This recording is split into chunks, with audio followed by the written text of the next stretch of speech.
परमेश्वर का नाम का महिमा हो। വീണ്ടും ഇങ്ങനെ നിങ്ങളോടൊപ്പം ആയിരിക്കാൻ കർത്താവ് ഇങ്ങനെ അവസരം ഒരുക്കിയതിൽ ഞാൻ വളരെ സന്തോഷമാണ്. एक और बार फिर से प्रभु ने इस रीति से अवसर दिया भाइयों के साथ नासिक मंडली में रहकर संगति करने के लिए। जो प्रभु ने इतना बड़ा अवसर दिया उसके लिए मैं धन्यवाद देता हूँ। നാസിക് സഭയിൽ നടക്കുന്ന ഓരോ വചനങ്ങളുടെ ശുശ്രൂഷയുടെ സീരീസ് ഞാനിങ്ങനെ ശ്രദ്ധിക്കാറുണ്ട്. नासिक मंडली में वचन का जो बाहर का जो उपदेश मंडलियों में आपको मिलते जा रहा है वो मैं प्रतिदिन यूट्यूब में मैं सुनते आ रहा हूँ। വളരെ സന്തുഷ്ടമായ അല്ലെങ്കിൽ വളരെ കട്ടിയായ ഒരു ഭോജനമാണ് നിങ്ങൾക്ക് കിട്ടിക്കൊണ്ടിരിക്കുന്നത്. और बहुत ही सयाना भोजन है आप लोग को मिलते आ रहा है। അത്രയും കട്ടിയായ വചനമൊന്നും എൻ്റെ കയ്യിലില്ല. उतना सयाना रीति का भोज मेरे पास तो अभी नहीं है देने। എന്നാൽ വളരെ ലളിതമായി കർത്താവിനോട് ചില കാര്യങ്ങൾ സംസാരിച്ചതിലൂടെ അതിന്റെ ചെറിയ കാര്യം മാത്രം പങ്കുവെക്കാനാണ്. परंतु प्रभु ने जिस विषय में मुझसे बात किया उसका एक छोटा सा आनंद मैं आप लोगों के साथ बांटना चाहता हूँ। നമുക്ക് നമ്മുടെ കർത്താവ് വീണ്ടെടുത്തു എന്ന സത്യം നമുക്ക് എല്ലാവർക്കും അറിയാം. प्रभु ने हमें मोल लिया है करके ये सत्य आप सब जानते हैं। നമ്മുടെ ആത്മാവിനെ വീണ്ടെടുത്തു, हमारा आत्मा को मोल लिया, നമ്മുടെ പ്രാണനെ വീണ്ടെടുത്തു, हमारा प्राण को मोल लिया നമ്മുടെ ശരീരത്തെയും വീണ്ടെടുത്തു. और हमारा इस देह को भी शरीर को भी मोल लिया। എന്നാൽ നമ്മുടെ ഈ കണ്ണുകൊണ്ട് കാണുന്ന ഒരു കാര്യം ഈ ശരീരമായതുകൊണ്ട് ഈ ശരീരത്തെ വീണ്ടെടുത്തതിന്റെ പ്രാധാന്യം നമ്മൾ മനസ്സിലാക്കുമ്പോഴാണ് നമ്മുടെ ആത്മീയ ജീവിതത്തിന് ഒരു ഉത്തേജനം നൽകുന്നത്. परंतु भले ही हम लोग इस दुनिया में जीते समय में हम लोग एक शारीरिक आंखों से देखते हैं और एक शारीरिक नजरिया हम लोग रखते हैं, परंतु उस अवस्था में रहते समय में वो व्यक्ति पहचानना है कि प्रभु ने मेरा शरीर को भी मूल लेकर छुटकारा का दाम देकर मुझे मूल लिया है करके ये बोध्य में प्रतिदिन जब विश्वासी जीते समय में उसका आत्मिक जीवन में एक उन्नति पाकर जीने का मदद उसको मिलता है। നമ്മുടെ പ്രാണനെ വീണ്ടെടുത്തത് നമുക്കറിയാം അല്ലേ? हमारा प्राण को मूल लिया करके हम जानते हैं ना।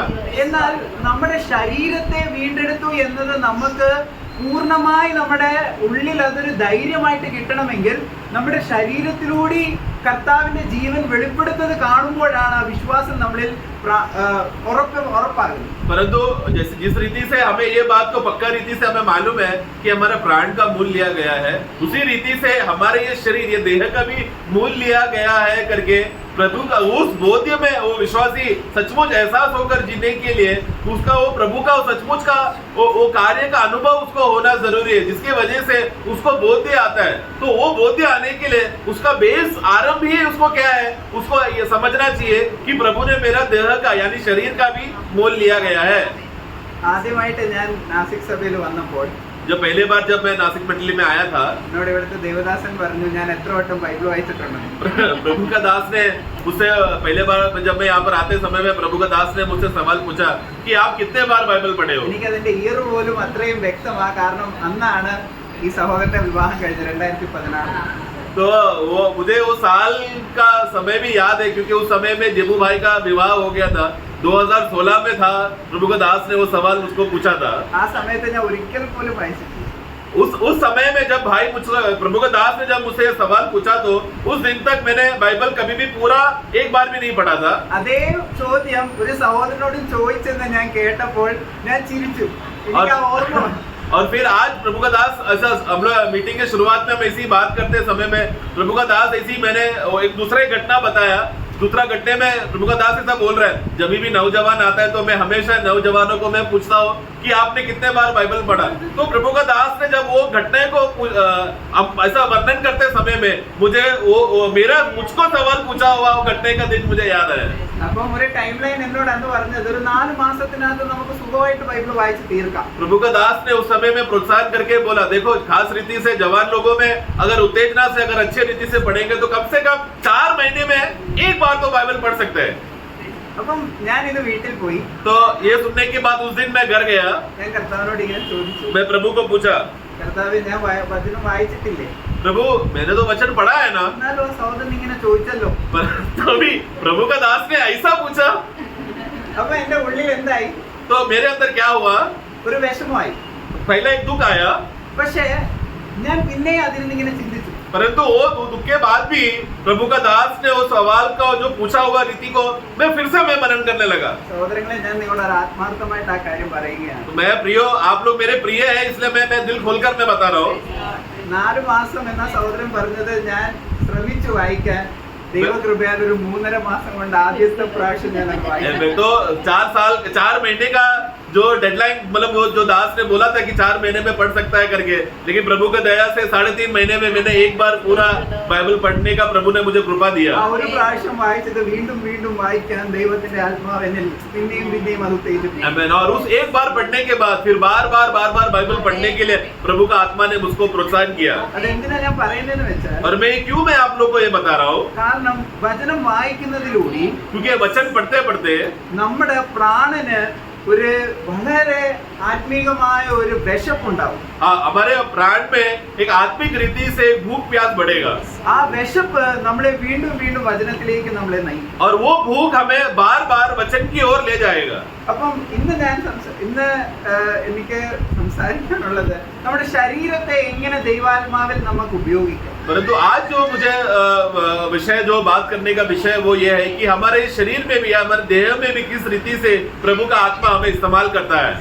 ദൈവം നമ്മുടെ ശരീരത്തെ വീണ്ടെടുത്തുവെങ്കിൽ, प्रभु ने अगर हमारे शरीर को भी देह को भी मोल लिया है तो ഈ ശരീരത്തെ ആത്മാവിൽ ഉപയോഗിക്കാനുള്ള ജ്ഞാനവും ദൈവാത്മാവും തരും. तो ये देह को किस रीति से इस्तेमाल करना है करके इसका ज्ञान भी पवित्र आत्मा देगा. നമുക്കൊരു വാക്യം വായിക്കാം. उसके आधार पर एक वाक्य पढ़ेंगे. 1 കൊരിന്ത്യർ 1 कोरिन्थी 6 അധ്യായം अध्याय 6, 1 Corinthians chapter 6 അതിന്റെ 19ാമത്തെ വാക്യം. 19 पढ़ेंगे. क्या तुम नहीं जानते कि तुम्हारी देह पवित्र आत्मा का मंदिर है जो तुम्हें बसा हुआ है और तुम्हें परमेश्वर की ओर से मिला है और तुम अपने नहीं हो. മതി. നിങ്ങൾ ദൈവത്തിന്റെ പരിശുദ്ധാത്മാവ് നിങ്ങളുടെ ഈ ശരീരത്തിൽ വസിക്കുന്നു എന്നുള്ളത്, നിങ്ങൾ ദൈവത്തിന്റെ ആലയമാണെന്നുള്ള കാര്യം നിങ്ങൾ അറിയുന്നില്ലയോ എന്നുള്ളൊരു വലിയ ചോദ്യചിഹ്നമാണ് അവിടെ അപ്പോസ്തലൻ രേഖപ്പെടുത്തുന്നത്. वहां पर प्रेरित पौलुस एक सवाल पूछ रहा है, क्या तुम नहीं जानते क्या कि तुम्हारा देह एक मंदिर है जिसमें पवित्र आत्मा बसा हुआ है करके, क्या ये तुम नहीं जानते क्या? ഇത് അറിയാതിരിക്കുന്നതിന്റെ കാരണം എന്താണെന്ന് അറിയാമോ? ये बात नहीं जानना या नहीं जानना पाए उसका कारण क्या है? കാരണം അവിടെ തന്നെ എഴുതിയിട്ടുണ്ട്, ഇത് നമ്മുടെ ശരീരമാണെന്ന് നമ്മൾ വിചാരിക്കുന്നത് കൊണ്ടാണ്. तो उसमें क्योंकि उसका आखिरी बात में लिखा है, क्योंकि हम लोग क्या सोचते हैं ये देह जो मैं जी रहा हूँ ये मेरा खुद का है करके, ऐसा अपना है बोलकर जीने की वजह से ये प्रभु का है करके एहसास नहीं हो रहा. സഹോദരങ്ങളെ, നമ്മൾ ഈ ജീവിക്കുന്ന ഈ ശരീരം നമ്മുടെ അല്ല. ये प्रियो, ये जिस देह में अभी हम लोग जी रहे हैं ये हमारा नहीं है. ഈ ശരീരം നമ്മുടെ ആണെന്ന് നമ്മൾ മനസ്സിലാക്കിയാൽ നമ്മളും ആ ലോകത്തിലെ മനുഷ്യരുമായിട്ട് യാതൊരു വ്യത്യാസവും. अगर हम भी ये देह उद्धार पाने के बाद, नया जन्म होने के बाद अगर हम भी ऐसा सोच रहे हैं कि हमारा ये देह हमारा है, तो हम में और संसार के लोग जिसका नया जन्म नहीं हुआ उनमें और हम में कोई फर्क नहीं. നമ്മുടെ വലിയൊരു വ്യത്യാസം എന്താണെന്ന് ചോദിച്ചാൽ, അവരുമായിട്ടുള്ള വലിയ വ്യത്യാസം എന്താണെന്ന് ചോദിച്ചാൽ, നമ്മുടെ ശരീരം പോലും നമ്മുടെ അല്ല. കാരണം ഇതിന്റെ ഉടമസ്ഥൻ ഇതിനെ വില കൊടുത്ത് മേടിച്ചു. तो हमें और संसार के लोगों में जो सबसे बड़ा फर्क है, बहुत सारे बातों में फर्क है, अंतर है, लेकिन उसमें सबसे बड़ा फर्क ये है कि परमेश्वर ने हमें, जो हमारा मालिक है, जो हमें सृष्टि करता है, ये मालिक ने हमारे देह को भी मोल लेकर अभी वो आप मालिक का हो गए, अभी हम अपने नहीं है. അപ്പൊ നമ്മൾ ആരായി? तो अभी हमारा क्या हो गया? നമ്മൾ വാടകക്കാരായി. हम लोग अभी भाड़े में रहने वाले लोग हो गए. കർത്താവ് നമുക്ക് തന്ന ശരീരത്തിൽ താൽക്കാലികം മാത്രം ജീവിക്കുന്ന ആൾക്കാർ. मतलब प्रभु ने जो इस देह में जीने के लिए थोड़ा समय में जीने का बस अनुमति दिया है. എന്നാൽ പാപത്തിന്റെ സ്വഭാവം നമ്മളോട് പറയുകയാണ്, നമ്മുടെ അല്ലാത്തതിനെ നമ്മുടെ ആണെന്ന് ധരിപ്പിച്ചുകൊണ്ട് ഈ ലോകത്തിൽ ജീവിതം കഴിക്കാൻ ഈ പാപത്തിന് അത്രമാത്രം സാമर्थ्यവും ശക്തിയുമാണ്. परंतु पाप क्या कर बैठ रहा है? वो हमारे जीवन में एक बहुत बड़ा गलतफहमी डाल रहा है. वो क्या गलतफहमी है? जो चीज अपना नहीं है वो तुम्हारा है बोलकर, और वो उस देह को तुम्हारा है बोलकर संसार की अभिलाषा के लिए, संसार की खुशी के लिए उसको इस्तेमाल करो, उसको खर्च करो बोलकर ऐसा धोखा देकर ये पाप हमें गिरा रहा है. ഈ ലോകത്തിൽ ഒരു വിശ്വാസി നടക്കുമ്പോൾ, इस दुनिया में, संसार में जब एक विश्वासी चलते रहते समय में പല കാര്യങ്ങളും അവന്റേതാക്കാൻ അവൻ ആഗ്രഹിക്കുന്നത് ഈ ശരീരം അവന്റെ ആണെന്നുള്ളൊരു ചിന്താബോധം അവനിൽ ഉള്ളത് കൊണ്ടാണ്. हमेशा विश्वासी लोग संसार में चलते समय में जो भी चीज उसको मनभावनी लगता है उसको देखकर वो पसंद कर ये चीज मेरा है, मैं इसको कमाऊंगा, इसको अपनाऊंगा करके, ऐसा क्यों चीजों को देखकर विश्वासी लोग भी उसको अपना बनाने की कोशिश कर रहे हैं, क्योंकि उस जिस देह में जी रहा है उस देह को ही अपना है करके समझने की वजह से उस देह की मदद से संसार का वस्तुओं को भी अपना बनाने देख रहा है। എന്നാൽ കർത്താവിന്റെ ശരീരത്തിന് എന്തൊക്കെ ഉപയോഗമുണ്ടായിരുന്നോ അതേ കാര്യങ്ങൾ നമ്മുടെ ശരീരത്തിനും ആവശ്യമാണെന്ന് പരിശുദ്ധാത്മാവ് നമ്മളോട് അറിയിക്കുകയാണ് ഓരോ ദിവസവും. तो क्या ऐसा हो रहा है संसार में, इस तरह संसार को कमाने के लिए जा रहे हैं, या फिर पवित्र आत्मा हमारे अंदर आकर ये बात का गवाही दे रहे हैं, देखो अभी तुम खुद के नहीं बल्कि प्रभु के है, इसके लिए प्रभु तुझे इस शरीर देह का भी इस्तेमाल करने के लिए और प्रभु का महिमा करने के लिए इस देह का इस्तेमाल किया जाएगा। क्या ये बात सुनने के लिए हम हमारा कान को प्रभु की आत्मा की ओर सुनाने के लिए हम लोग मुड़ रहे हैं? പഴയ നിയമത്തിൽ ഒരു പ്രവാചകനെ ദൈവം എഴുന്നേൽപ്പിച്ചു. पुराने नियम में एक भविष्यवक्ता को प्रभु ने खड़ा ആ किया। പ്രവാചകൻ ജനത്തോട് ഇങ്ങനെയാണ് പറയുന്നത്, उस भविष्यवक्ता ने लोगों के पास जाकर कहा, നിങ്ങൾ തട്ടിട്ട വീടുകളിൽ പാർക്കുകയും നിങ്ങളുടെ ആലയം ശൂന്യമായി കിടക്കുന്നത് നിങ്ങൾക്ക് വിചാരമില്ലയോ? ഇതേ ആത്മാവിന്റെ വോയിസ് ആണ് ആ പ്രവാചകനും അവിടെ രേഖപ്പെടുത്തുന്നത്. तो तुम लोग जो एक गिरा हुआ घर के दशा में जी रहे हो और तुम्हारा मंदिर जो है लुट चुका है, क्या इस बात का एहसास तुम में नहीं है क्या कि तुम लोग पूर्ण रीति से डूबा हुआ अवस्था में है करके? वो यही आत्मा उस समय में पवित्र आत्मा उस भविष्यवक्ता को किसके द्वारा बात कर रहा था? ഹഗ്ഗായി പ്രവചനം हग्गाई का पुस्तक में 1-ാം അധ്യായം അതിന്റെ 3-4 ഭാഗം. पहला अध्याय 3 और 4।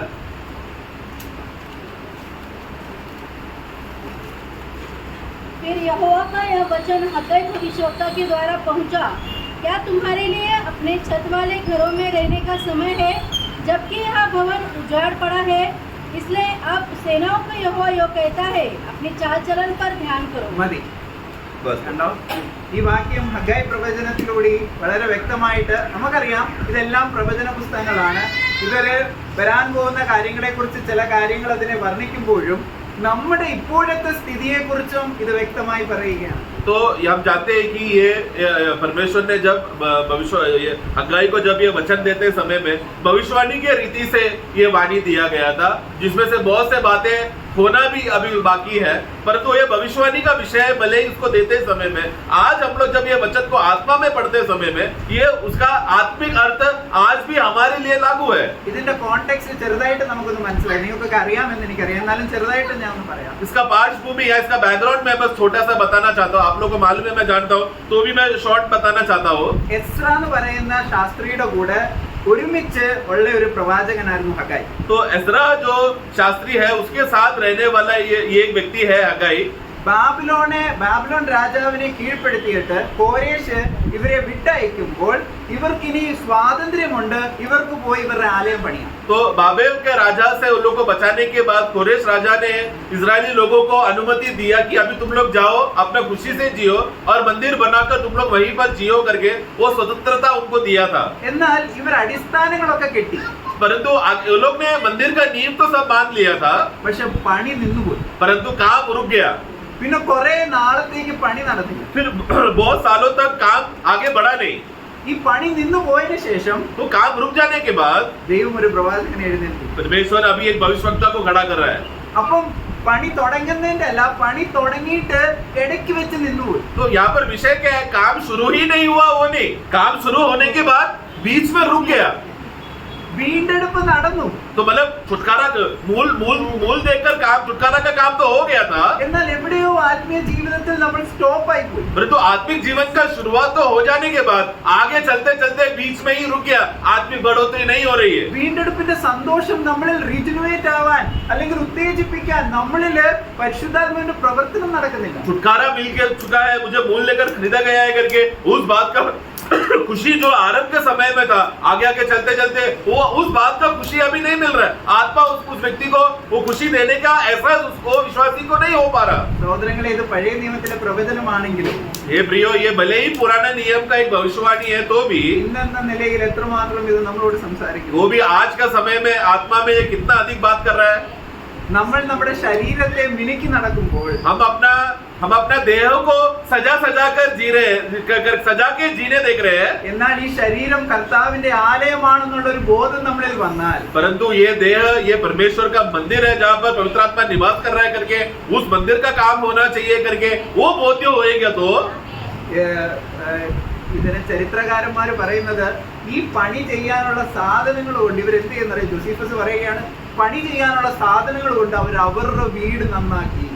यूसिफस नाम का एक बहुत बड़ा इतिहास लिखने वाला हिस्टोरियन है जो इतिहास लिखता है, वो इतिहास ने उसने वो अपने किताब में ऐसा लिखा है कि जो कोरेश राजा ने जो उनको सामान दिया था और सीमेंट ईंट और बाकी के वस्तुएं दिया था मंदिर का बांध काम के लिए, आगे चलकर ये इजराइली लोगों ने क्या किया, अपना खुद का घर को वो लोग ने बनाने लगे, उसमें वो लोग ईंट और सीमेंट वो अपने घर के काम के लिए लोग इस्तेमाल करने लगा. സഹോദരങ്ങൾ, എത്ര അപകടകരമായ ഒരു സൂചനയായിരുന്നു. मतलब ये कितना बड़ा दुर्घटना है जो चेतावनी के रीति से प्रभु वहां पर वचन से बात करके बताना चाहता है. അടുത്ത വാക്യത്തിൽ, फिर अगला वाक्य में 6ാമത്തെ വാക്യത്തിൽ വായിക്കുന്നത് 6 में अंगाई 1:6 हाँ, तुमने बहुत बोया परंतु थोड़ा काटा, तुम खाते तो हो परंतु पेट नहीं भरता, तुम पीते हो परंतु प्यास नहीं बुझती, तुम कपड़े पहनते हो परंतु गर्माते नहीं, और जो मजदूरी कमाते हैं वो अपनी मजदूरी की कमाई को छेद वाली थैली में रखता है. മതി. 6ാമത്തെ വാക്യത്തിൽ കണ്ടോ എത്ര വാസ്തവമായാണ് നമ്മുടെ ആത്മീയ ജീവിതം വരച്ചു കാണുന്നത്. मतलब ये वाक्य पढ़ते समय में कितना वास्तवता का रीति से है हमारा आत्मिक अनुभव को यहाँ पर बताया है. വിതയ്ക്കുന്നുണ്ട്, പക്ഷെങ്കില് നിങ്ങൾക്കൊന്നും തൃപ്തി വരുന്നില്ല. हम लोग बो तो रहे हैं लेकिन जितना हम लोग काटना चाहिए उस काटने का आनंद और खुशी और भरपूरता से काटने नहीं हो पा रहा. ആഹാരം കഴിക്കുന്നുണ്ട്, പക്ഷെങ്കിൽ ഒരിക്കലും തൃപ്തി വരുന്നില്ല. खाना खा तो रहे हैं लेकिन पेट नहीं भर रहा. നമുക്ക് വളരെയധികം ജ്ഞാനമുണ്ട് ആത്മീയമായി. तो प्रियो हमारे जीवन में वचन का बहुत से बाहरी रीति से ज्ञान है, എന്നാൽ നമുക്കത് അനുഭവിക്കാൻ ജീവനിൽ നമ്മുടെ ആത്മാവിന് കഴിയുന്നില്ല. परंतु इतना भारी ज्ञान होने के बावजूद भी हमारे अंदर आत्मा में वो मिला हुआ ज्ञान का आनंद और खुशी उससे तृप्त नहीं हो रहा. നമുക്ക് ഒരിക്കലും തൃപ്തി വരുന്നില്ല. मतलब क्या हमें इस आत्मिक जीवन में तृप्तता नहीं आ रहा. നമ്മൾ കുടിക്കുന്നുണ്ട്, എന്നാൽ ഒരിക്കലും ദാഹം ശമിക്കുന്നില്ല. हम लोग पी तो रहे हैं लेकिन प्यास नहीं बुझ रहा. നമുക്കറിയാം ശമരിയ സ്ത്രീയോട് എന്താ കർത്താവ് പറയുന്നത്. इस विषय में आप लोग जानते हैं ना प्रभु ने शमरिया स्त्री से क्या कहा था, ഈ വെള്ളം കോരുന്നവനൊക്കെയും വീണ്ടും വീണ്ടും ദാഹിക്കും, ഇവിടെ വരേണ്ടി വരും. जो इस कुएं से पानी लेगा उसको बार बार प्यास लगेगा और पानी लेने के लिए बार बार इसी कुएं में आना पड़ेगा. എന്നാൽ ഞാൻ കൊടുക്കുന്ന വെള്ളം परंतु मैं जो पानी दूंगा അത് അവന്റെ ഉള്ളിൽ നിന്നും ഒരു ഫൗണ്ടനായി അത് നിത്യജീവനിലേക്ക് എപ്പോഴും പൊങ്ങുന്ന ഒരു ഫൗണ്ടൻ ആകുമെന്ന് കർത്താവ് പറയുക. परंतु मैं जब पानी दूंगा और उसको जो पिएगा यानी कि उस वचन पर जो कोई विश्वास करेगा उसके अंदर से जीवन का फवारा उमड़कर बहकर बहुताई से बहेगा. സഹോദരങ്ങളെ, ഇങ്ങനെ പറയുന്ന ഹഗ്ഗായി അവരോട് പറയുന്നില്ല, നിങ്ങൾ ഇനി ആലയത്തിന്റെ പണി തുടങ്ങുമ്പോൾ നിങ്ങൾ നിങ്ങളുടെ വീടിന്റെ അടുത്തുള്ള ലക്കടിയൊക്കെ കൊണ്ടുവന്നിട്ട് വേണം നിങ്ങൾ ചെയ്യാൻ എന്നല്ല പറയുന്നത്. അവിടെ ഒരു പ്രത്യേക പദം ഇങ്ങനെയാണ്, നിങ്ങൾ മലയിൽ പോകണം. तो अभी ये अवस्था भविष्यवाणी मिलने के बाद वाणी मिलने के बाद जब हग्गाई जाके लोगों को बोलने के बाद तो वहां पर फिर लोगों को फिर बोल रहे चलो अभी मंदिर का काम दोबारा चालू करना क्योंकि बंद हो गया ना. अगला वाक्य में देखो तो काम शुरू करो करके बोलने के बाद तुम्हारे घर के बाजू में या आगे आंगन में जो जो लकड़ी का टुकड़ा गिरा है उसको लेकर आओ करके नहीं बोल रहा है, लेकिन तुम लोग पहाड़ में जाओ. वाक्य 8 में पहाड़ में जाकर तुम लोग क्या करना, अच्छा लकड़ी लेकर आना. എന്തിനാ സഹോദരങ്ങളെ അവിടെ മലയിൽ പോകാൻ പറയും? ऐसा क्यों है प्रियो, पर्वत में जाकर लेने के लिए क्यों कह रहा है? അത്രയും കഷ്ടപ്പെടേണ്ടി അവരുടെ വീടിന്റെ ചുറ്റുവട്ടത്തൊന്നും ഇതില്ലാത്തത് കൊണ്ടല്ല. तो प्रियो ऐसा इतना कष्ट क्यों और विपत्ति क्यों दे रहा है उनको? क्या उनके घर के आंगन के सामने बहुत सारे लकड़ियां नहीं थे क्या? നമുക്ക് മനസ്സിലാകണം, മല എപ്പോഴും യഹൂദന്മാർ ഇസ്രായേലിനോടുള്ള ബന്ധത്തിൽ വളരെ ചരിത്രപരമായ ഒരു കാര്യമാണ്. प्रियो इसके लिए यहूदियों के विषय में देखा जाए तो पर्वत करके बोलते समय में वो एक बहुत ही ऐतिहासिक बहुत ही बड़ा घटना हुआ बातें हैं पर्वत करके बोलते हैं, इसलिए उन लोग के लिए बहुत मूल्य बातें हैं. ചെറിയ ചെറിയ കാര്യങ്ങൾ മാത്രം പറഞ്ഞു വരാൻ സമയമില്ലാത്തത് കൊണ്ട് समय बचाने के लिए मैं छोटा छोटा बातें बोलता हूँ पर्वत के विषय में. അബ്രഹാം തന്റെ മകനെ യാഗം കഴിച്ചത് മോറിയ മലയിലാണ്. हम जानते हैं कि अब्राहम ने अपना बेटे को बलि करने के लिए गया तो मोरिया पर्वत पे गया था. ഇസ്രായേലിന് ന്യായ പ്രമാണങ്ങൾ കിട്ടിയത് സീനായ് പർവ്വതത്തിലാണ്. इसराइली लोगों को जो व्यवस्था मिला सीनाई के पर्वत में मिला. ഗെരിസീമും ഏബാൽ മലയിലുമാണ് ദൈവം തന്റെ കേഴ്സസും അല്ലെങ്കിൽ ബ്ലെസ്സിങ്സും പുറപ്പെടുവിച്ചു. और व्यवस्था विवरण का पुस्तक में वहां पर भी देखते हैं कि उधर के भी वो पहाड़ में चढ़कर था 30वां अध्याय में कि श्राप और आशीष के विषय में पहाड़ों में चढ़कर मूसा ने कहा था. അധികം ഒന്നും പോകണ്ട. നമ്മൾ പുതിയ നിയമത്തിൽ വരുമ്പോൾ ശമരിയ സ്ത്രീയോടും കർത്താവ് മലയെ കുറിച്ച് പറയുന്നുണ്ട്. वहां पर हम नए यीशु के समय में भी हम देखते हैं, समय में उस समय में भी शमरिया स्त्री और पहाड़ के विषय में कह रही थी. यीशु भी उसमें जवाब दिया था. കർത്താവ് ഗിരിപ്രഭാഷണങ്ങൾ പോലും ഒരു ചെറിയൊരു മലമേൽ ഇരുന്നു കൊണ്ടാണ് हम പറയുന്നത്. जानते हैं कि पहाड़ी उपदेश करके भी जो हम लोग जिसके विषय में हम पढ़ते हैं वो भी पहाड़ में दिया गया था. കുറച്ച് കഴിഞ്ഞ് നമ്മൾ ഇങ്ങോട്ട് വരുമ്പോൾ നമ്മൾ മനസ്സിലാക്കുന്നത് കർത്താവായ യേശുക്രിസ്തുവിന്റെ കാൽവരി ക്രൂശിന്റെ മരണം പോലും ഒരു മലയിൽ. हम लोग और नीचे आगे बढ़ते समय में यीशु मसीह का मृत्यु भी क्रूस भी कहां पर हुआ था? गोलगोता पहाड़ में हुआ था. ആലയത്തിന്റെ പണി നടക്കണമെങ്കിൽ अगर मंदिर का बांधकाम होना है तो മലയിൽ പോകണം. क्या करना पड़ेगा? पर्वत में जाना पड़ेगा. സഹോദരങ്ങളെ, हे प्रियो, നമ്മുടെ ശരീരത്തോടുള്ള ബന്ധത്തിൽ പോലും ദൈവം ക്രമീകരിച്ചിരിക്കുന്ന സ്ഥലം കാൽവരി ക്രൂശാണ്. इसलिए प्रियो हमारे शरीर का विषय का भी आत्मिक विषय में अगर उसका बढ़ोतरी होना है तो वो कलवरी क्रूस में रखा है. क्रूस में जाएगा तो ही उसका देह प्रभु का महिमा के लिए इस्तेमाल किया जा सकता है. ക്രൂശിന്റെ മഹത്വം നമ്മൾ മനസ്സിലാക്കുമ്പോൾ ഇന്ന് പോലും നമ്മുടെ ശരീരത്തിനുള്ള ജീവൻ അവിടുന്ന് കിട്ടുന്നു എന്ന് പറയുമ്പോൾ എത്ര യാഥാർത്ഥ്യമാണ് സഹോദരൻ. क्रूस का मूल्यता समझेंगे तो प्रिय हम लोग बहुत ही धन्य हो जाएंगे, क्योंकि आज का अभी के लिए आत्मिक जीवन जीने के लिए और देह में से हम लोग जीकर प्रभु का महिमा कर सके, वो जीवन का भी श्रोता उसका फुवारा वो क्रूस से ही आता है. കർത്താവ് വീണ്ടും വരുമ്പോൾ, രണ്ടാമത് വരുമ്പോൾ അവന്റെ കാല് നിൽക്കുന്നത് ആ പർവ്വതത്തിലായിരിക്കും. हम जानते हैं कि प्रभु जब दोबारा आएगा इजरायलियों को बचाने आएगा तो प्रभु कहाँ पर पैर रखेगा? ओलीव पर्वत, जैतून के ओलीव पर्वत पे अपना पैर रखकर वहाँ पर इजराइल को बचाने के लिए आएगा. മല എപ്പോഴും അവരോടുള്ള ബന്ധത്തിൽ വളരെ പ്രാധാന്യം അർഹിക്കുന്ന ഒരു तो സ്ഥലം. पर्वत करके बोलते समय में हमेशा उन लोग के लिए इजराइल के लिए खास बात था. ആലയപ്പണിയോടുള്ള ബന്ധത്തിൽ ഹഗ്ഗായിയോട് പറയുമ്പോൾ പറയാൻ നിങ്ങൾ മലയിൽ പോകണം. इसके लिए खास रीति से हग्गाई को जब मंदिर का बांधकाम करने के लिए लोगों को वाणी देते समय में हग्गाई एक खास बात बोलता है, मंदिर का काम करना है तो लकड़ी लेकर तुम लोग सब पहाड़ से लकड़ी लेकर आना. Amen. കുറച്ച് കഴിഞ്ഞ് നമ്മൾ രണ്ടാം അധ്യായം उसका दूसरा अध्याय में 3-ാം വാക്യം നമ്മൾ വായിച്ചാൽ 3 पढ़ेंगे 2 और 3. तुम में से कौन है जिसने इस भवन की पहली महिमा देखी है? अब तुम इसे कैसी दशा में देखते हो?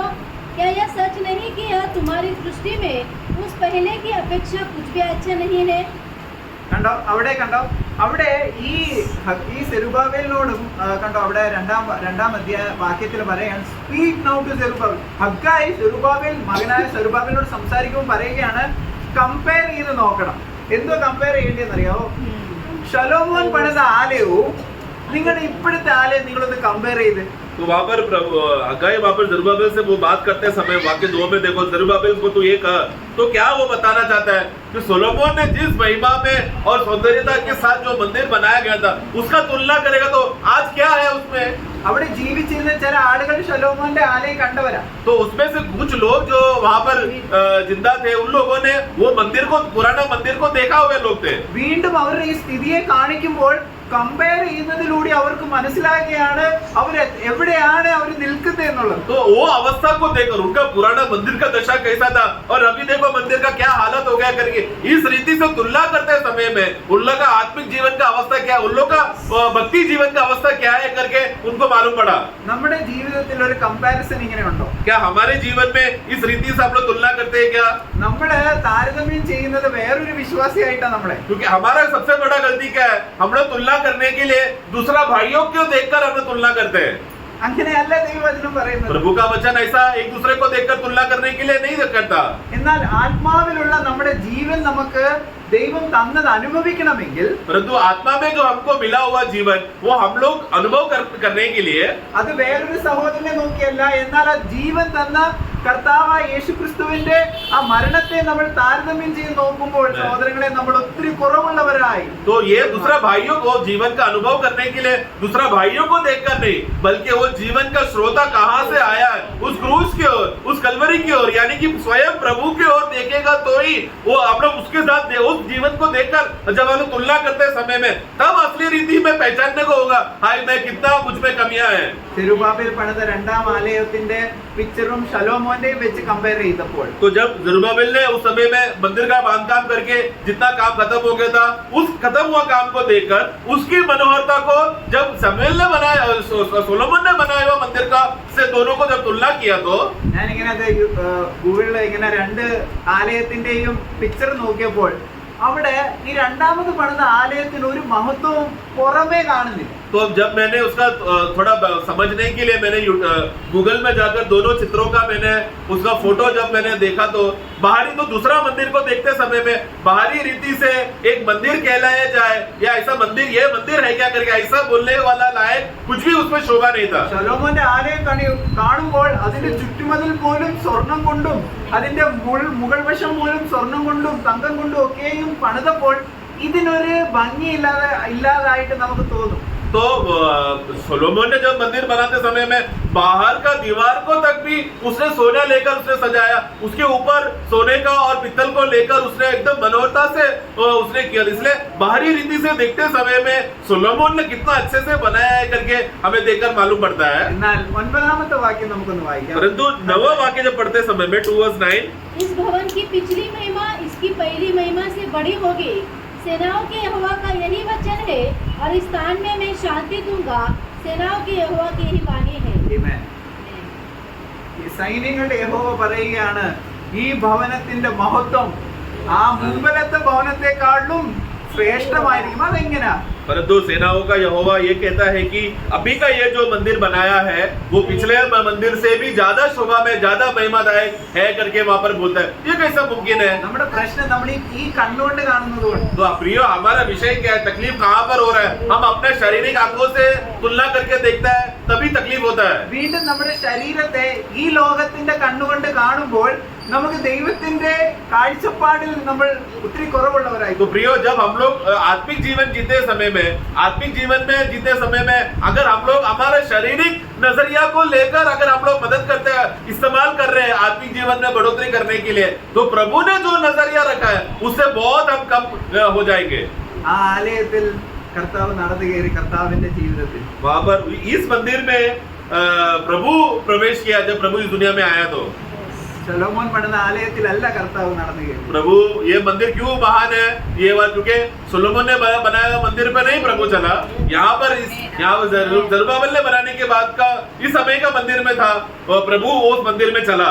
ബാഹ്യമായതൊന്നും ആലയത്തിലില്ലായിരുന്നു. तो बाहरी रीति से जो सुंदरता मनोहरता जो सोलोमन ने बनाने के टाइम में जो सुंदर दिखना चाहिए था, मूल्य बोलने वाला ऐसा कुछ भी मनोहरता दूसरा मंदिर में नहीं था. നമ്മുടെ ഈ ശരീരത്തിന് ഒരു ബല കൽപ്പിക്കപ്പെടുന്നത് നമുക്ക് കർത്താവിന്റെ ജീവൻ കിട്ടി എന്നതിന്റെ ഒറ്റ കാരണം. प्रियो उसी रीति से प्रियो हम लोग बाहरी सजावट पे समय ना बर्बाद करते हुए लेकिन हमारा असली सजावट या हमारे देह का मूल्य तक कब आता है? जब प्रभु यीशु मसीह हमारे अंदर आया है. प्रभु यीशु मसीह का जीवन जब हमें चलाता है तो ही हमारे देह का असली सुंदरता है. भले ही बाहर से कुछ भी सही रीति से दिखता ना हो, प्रभु अंदर है तो ही वो महिमादायक है. അത് അവിടെ പറയുകയാണ് ഞാൻ നിങ്ങൾക്ക് സമാധാനം തരും. वहां पर प्रभु ने क्या कहा? यहोवा का सेनाओं का यहोवा कहता है मैं तुझे शांति दूंगा.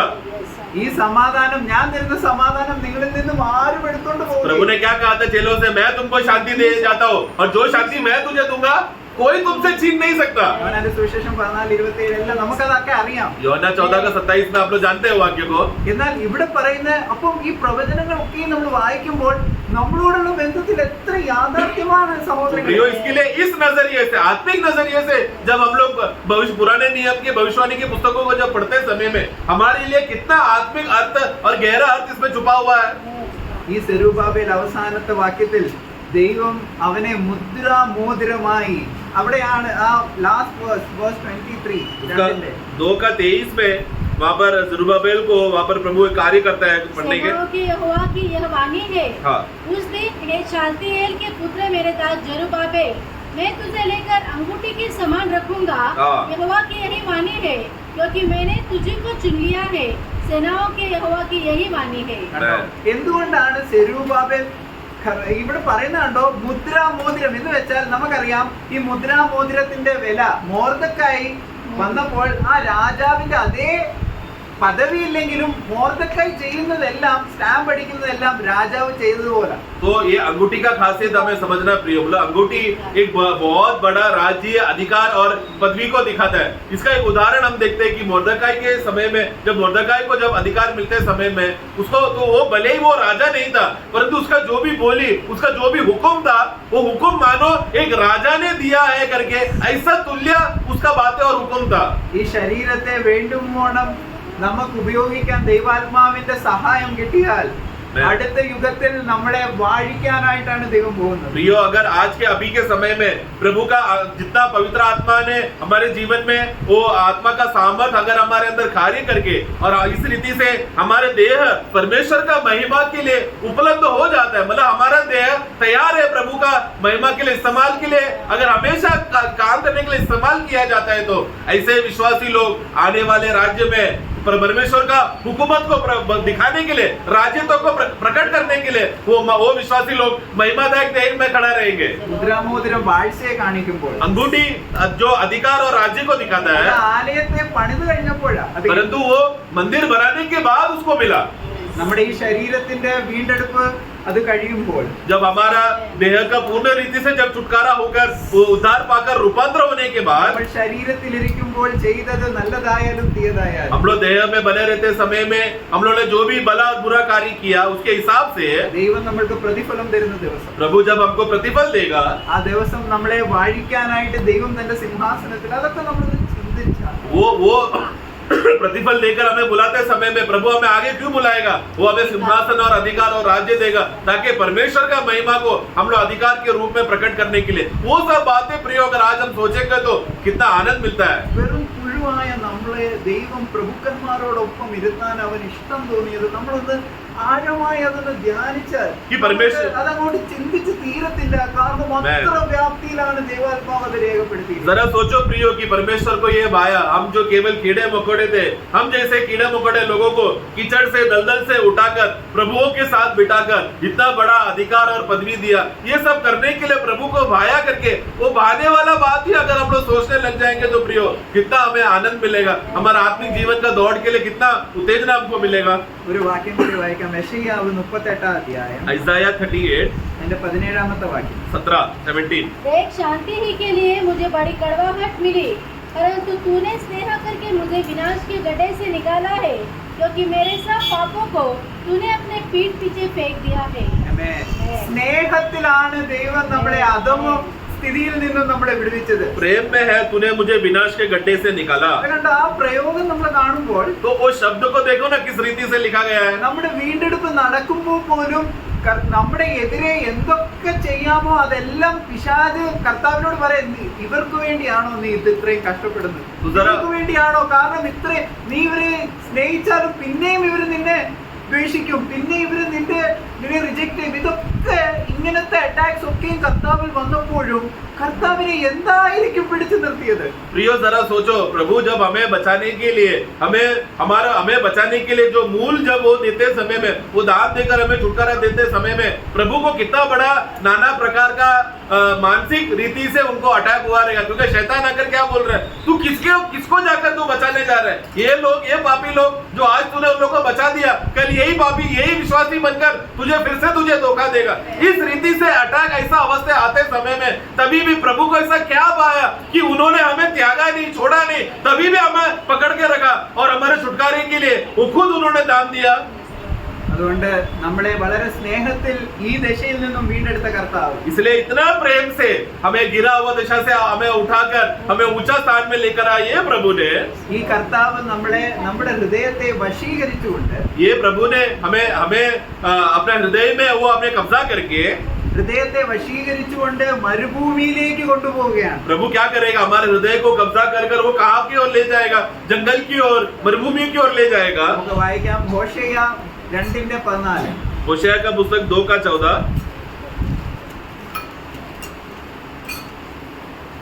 इसलिए देखो, मैं उसे मोहित करके जंगल में ले जाऊंगा हाँ. और वहाँ उसे शांति की बातें कहूंगा. കണ്ടോ? കർത്താവ് നമ്മുടെ ഹൃദയത്തെ പോലും വശീകരിച്ച് മരുഭൂമിയിൽ കൊണ്ടുപോകുന്നത് ഹൃദയവുമായിട്ട് സംസാരിക്കാനാണ്. तो प्रियो, प्रभु हमें क्यों प्रभु हमारे हृदय को कब्जा कर या हमारे हृदय को विवश कर वो जंगल में मरुभूमि की ओर क्यों लेके जा रहा है? अपना शांति का बात, प्रेम का बात, मतलब प्रभु का दिल की बात हमें बताने के लिए वो हमें लेकर जा रहा है. ഇത്ര മനോഹരമായ ഒരു സ്ഥിതിയിലേക്ക് നമ്മൾ ഈ ലോകത്തിൽ തന്നെ ആയിരിക്കുമ്പോൾ കർത്താവ് നമ്മളെ നയിക്കുമെങ്കിൽ സഹോദരങ്ങളെ, നമ്മൾ പ്രവേശിക്കുന്ന ഒരിക്കലും പാപമില്ലാത്തൊരു ലോകം അത് എത്ര മനോഹരമായിരിക്കും. आज ही अगर प्रभु का चाल चलन में रहते समय में, प्रभु का अगुवाई में बने रहते समय में इतना शांति, इतना आश्वासन, अगर आज ही इस पापी भरी दुनिया में हमको इतना खुशी और आनंद और आराम मिल रहा है, तो निष्पाप दुनिया में जो स्वर्ग जहाँ पर पाप बिल्कुल नहीं है, वैसा नगर में जब हम जाएंगे तो प्रभु के साथ आमने सामने रहते समय में कितना बड़ा ज्यादा आनंद रहेगा. प्रियो, യഹോവയുടെ പരിജ്ഞാനം ഭൂമി മുഴുവനും യഹോവയുടെ പരിജ്ഞാനം കൊണ്ട് നിറയും. ये हम क्या तुम नहीं जानते क्या पूरा ये भूमि जमीन पूरा यहोवा के ज्ञान से भर जाएगा. होशेया 4 का 1 का आखिरी भाग में. അതിന്റെ മുൻപിൽ അതിന്റെ മുന്നേ उसके पहले നമ്മുടെ ഉള്ളങ്ങൾ യഹോവയുടെ പരിജ്ഞാനം കൊണ്ട് നിറയാൻ പരിശുദ്ധാത്മാവ് നമ്മൾ പ്രവർത്തിക്കും. जब एक ऐसा दिन आ रहा है जहाँ पर पूरा भूमंडल परमेश्वर के ज्ञान से भरते रहेगा, परंतु उसके पहले आज प्रभु ने हमारा मनु को चुना है. आज हमारा मन वो भूमि है जहाँ पर उस भूमि में जैसा पूरा ज्ञान बढ़ेगा, आज प्रभु हमें इस्तेमाल कर रहा है. हमारे अंदर प्रभु अपना पूरा ज्ञान भरना चाहता है. നമ്മുടെ ശരീരത്തെ ദൈവത്തിനായി, അതുകൊണ്ടാണ് നമ്മൾ വായിക്കുന്നത് ആ 1 കൊരിന്ത്യർ 6:20-20 വാക്യമൊക്കെയും വായിക്കുകയാണ് ഇങ്ങനെ, നിങ്ങൾ നിങ്ങളുടെ ശരീരം കൊണ്ട് ദൈവത്തെ മഹത്വപ്പെടുത്തുകയും. इस रीति से है समय प्रभु का इस बात. क्या तुम नहीं जानते हो क्या तुम्हारा देह परमेश्वर का एक मंदिर है और प्रभु का आत्मा निवास कर रहा है करके बोलने के बाद अगला वाक्य में कहता है इसके लिए अपना देह, अभी हाँ पढ़ना, क्योंकि दाम देकर मोल लिए गए हो. हाँ, इसलिए अपनी देह के द्वारा परमेश्वर की महिमा. क्योंकि प्रभु ने ऐसा काम किया है, इसके लिए अभी क्या करना है? अपना देह से परमेश्वर की, प्रभु की महिमा करना. നമ്മുടെ ശരീരം നമ്മുടെ അല്ല എന്നുള്ള കാഴ്ചപ്പാട് നമ്മൾ കൊണ്ടുപോകും. क्या आपको ऐसा नजरिया है कि आपके जीवन में इस देह में मैं जो जी रहा हूँ ये मेरा नहीं है? ഒരു ദേവദാസൻ ഇങ്ങനെയാണ് പറയുന്നത്. एक प्रभु का दास ने ऐसा कहा. ദാനിയേലിന്റെ പ്രവചനത്തിൽ നമ്മൾ വായിക്കുന്നില്ലേ, ദാനിയേലിനോട് പറയുകയല്ലേ, നീ പോയി വിശ്രമിക്കുക. दानियल को के साथ जब प्रभु बात करते समय में आखिरी अध्यायों में प्रभु ऐसा कहता है कि अब तू जा, पुस्तक को बंद कर और तू जाकर विश्राम कर ले. അപ്പൊ ഈ ദാനിയേലിനെ യാത്ര അയച്ചതാരാ? तो अभी ये दानियल को विश्राम करने के लिए यात्रा में भेजा किसने?